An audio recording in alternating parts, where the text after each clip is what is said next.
been a difficult few years for the UK's SMEs or small to medium enterprises, but after a long period of uncertainty, GDP is back to pre-recession levels and we're seeing robust growth in the UK economy.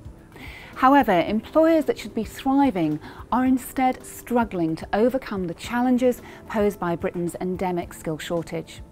According to government, some 28% of SMEs cited a general shortage of skills as an obstacle to business success. This programme looks at the challenges SMEs face, how the dynamic of the workplace is changing, and at some of the solutions people managers should consider to help them grow in today's competitive environment. So what is the bigger economic picture, and why are small to medium-sized businesses struggling with a skills shortage? The economy is growing strongly, and there's every sign it's likely to continue over the coming quarters. 1 million new jobs have been created since the recession, employment growth is at a 25-year high, and the unemployment rate is falling like a stone.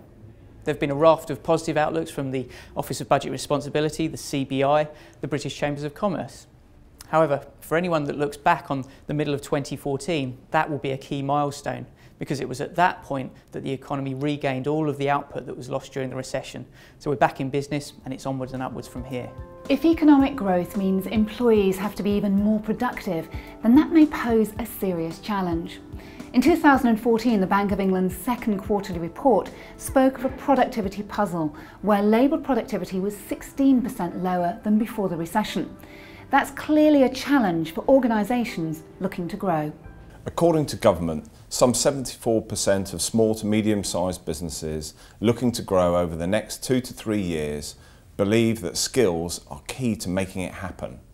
However, as we know that a challenge for many small and medium-sized employers lies in finding individuals with the right mix of skills. This is because Britain continues to face what we call a talent shortage, the difference between the skills employers need and those that candidates actually have. Our own research shows that even as employers' intentions to hire are rising, UK companies still have difficulty in finding roles because of it. Manpower's Employment Outlook survey provides a clear picture of the hiring intention of employers. Every quarter, Manpower surveys over 2,000 employers of all sizes across 12 regions and 9 industry sectors. The most authoritative survey of its kind, it is watched closely by business leaders, government and the Bank of England. Providing employers with candidates armed with all the skills they need is something ManpowerGroup has specialised in for over 55 years. As a global leader in workforce solutions, Manpower has been among the first to see a growth in UK employer hiring intentions, which in mid-2014 reached pre-recession levels with a net employment outlook of plus 8%. However, in spite of this, the talent shortage remains a challenge.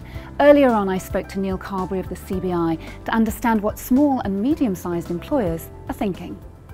There's absolutely a skills shortage here in the UK now, and actually there was one persistently through the recession, which is a surprise when you have high unemployment. But that's because of the nature of the jobs that people are trying to fill are high skilled and difficult to train up for in a month or two. I think that as we continue to grow, those shortages will only get more pronounced in key sectors, and what we're looking for is an approach that helps us upskill the whole workforce, as all of the jobs we have are gradually getting higher skilled and more technology enabled. Is this an issue that affects both small and medium-sized employers, and what do you think needs to happen? So smaller businesses in the past might have relied on a kind of skills food chain from very large employers running big apprenticeship programs or other forms of training. And as businesses generally get smaller, what we'll see is that that's less available, and small businesses themselves are beginning to see real skills shortages. What's important is that we create the kind of skills ecosystem that helps small employers to train without expecting them to do it all themselves. That means we need tight local feedback loops between small employers and the businesses and colleges and universities that help supply their labour, and that's what the CBI's called for.